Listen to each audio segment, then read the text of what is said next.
Hey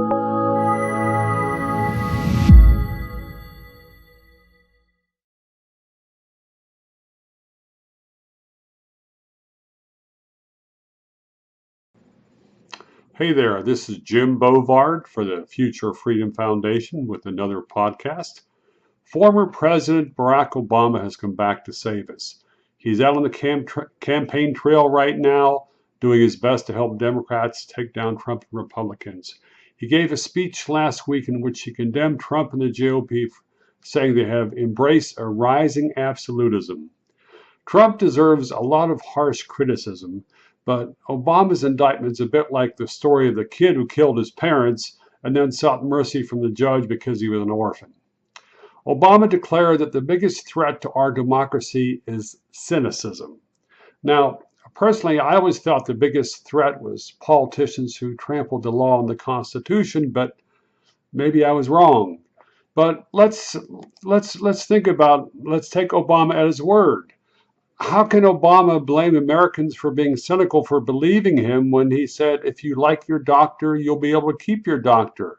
He said that dozens of times, and millions of Americans got screwed by that bait and switch. How can he blame Americans for being cynical after he declared in 2016 that it's easier for a teenager to buy a Glock than get his hands on a computer or even a book? Last time I checked, Amazon Prime did not offer to send AK-47s. Or in 2015, when he complained about neighborhoods where it's easier to buy a handgun than it is to buy a fresh vegetable. Obama never offered any evidence of any place where carrots are rarer than 38 specials.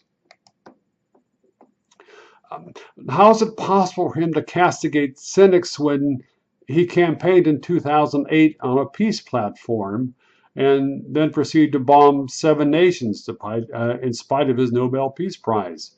After he decided to bomb Libya in 2011, his appointees made it clear that the War Powers Act that Congress passed did not apply to him. Why? I guess because Obama meant well, and that was the highest law. It worked out bad for Libya, where they now have slave markets.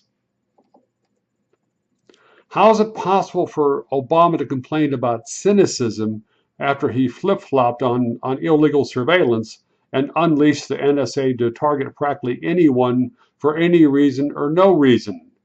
Back in 2013, Edward Snowden released a boatload of secret documents about NSA spying. Obama responded by going on the Jay Leno show and announcing there is no spying on Americans. So if someone vacuums up all my email and tracks everything I do on the internet, that's public service, not spying, right?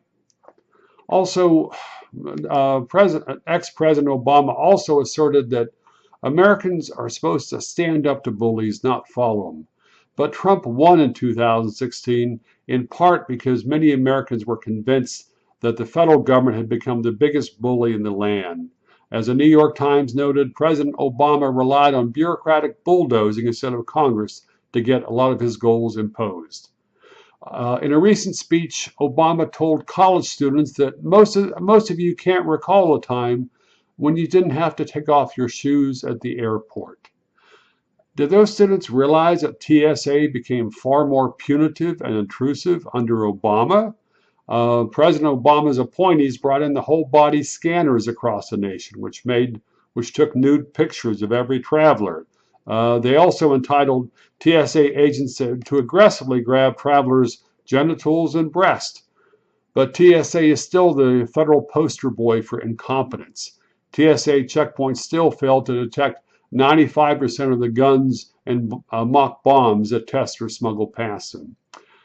If you're talking about naked tyranny, don't forget the law that Obama rammed through Congress in 2009 that sharply increased federal taxes on cheap cigars. Back at that time, I tried not to take it personally, but a couple years later, President Obama's FDA uncorked proposed regulations that would have basically destroyed the cigar industry. I was going to cut the cigar and light it, but TSA stole my cigar cutter. So, yeah. President Obama also slammed Trump, ex-President Obama also slammed Trump for trying to use the Justice Department as a cudgel, or as we say in podcasts, a big stick. But while the FBI was investigating Hillary Clinton's email server, Obama twice publicly declared that Hillary had committed no crime. The FBI took the hint from the Oval Office. The Inspector General, in his report last June, showed that after a half-assed probe, the FBI had decided to absolve Hillary Clinton unless she openly confessed to wrongdoing when FBI agents talked to her. Yeah, I'm pretty sure this is not FBI standard procedure. The Clinton administration, the Obama administration stifled the investigation of Hillary Clinton's email, and that helped assure her the Democratic Party nomination. And by doing that, that indirectly paved the way to a Donald Trump presidency.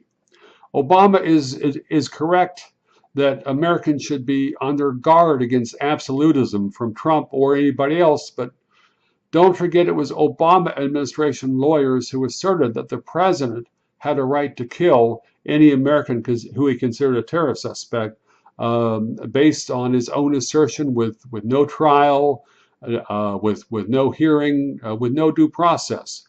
Under Obama, drone strikes increased tenfold, and he would personally choose which people would be killed in weekly Terror Tuesday meetings at the White House. President Obama signed off on these attacks, even though the CIA often did not know who it was killing. But the New York Times noted that U.S. counterterrorism officials insist that people in an area of known terrorist activity are probably up to no good. Probably up to no good. Well, that's the same standard a lot of East Coast liberals would probably apply to anybody living in Idaho, Montana, or West Virginia. And as far as Montana and Idaho, they're wrong.